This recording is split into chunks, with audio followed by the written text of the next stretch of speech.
One of the criticisms for the government is that you allow industries to flourish and then you decide to legislate. Now, the gaming industry is the latest, which is a little upset. I think this is being oversimplistic. The GST Council's findings is the GST Council. I make an effort to clarify, is not the government of India. The GST Council, as you know, is represented by all the state governments, so it is truly a federal organization, and state governments and state finance ministers and the government of India have come together and created a GST framework. Now that is a consequence of 3 years of work that they have done. And while we may quibble with what they have found and what they have not done, and the industry seems to be unhappy with it, we have to also recognize that the process of creating a regulatory framework for online gaming is only started in January of 2023.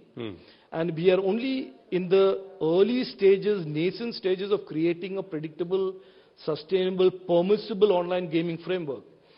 So we will do that, and we will go back to the GST Council and maybe request their consideration on the facts of the new regulatory framework. But I hear the noise, and I hear some people saying it's anti-constitutional and XYZ, and sorry to say this, but they're totally, certainly wrong. But as a techpreneur and a neta, do you sometimes have a confusion? Which side of the fence am I sitting in? No, I think it is better to slowly progress and evolve these frameworks that are sustainable than doing things in a hurry just because you are reacting to a soundbite or to an angry industry or an angry startup, and then create downstream mistakes.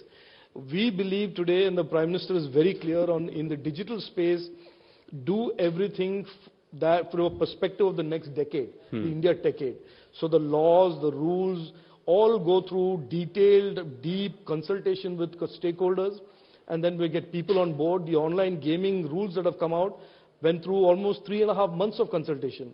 And I want to tell you that what the government started with and what we ended with were totally different as a consequence of the consultation. So it's better to do it right than to do it fast. Okay.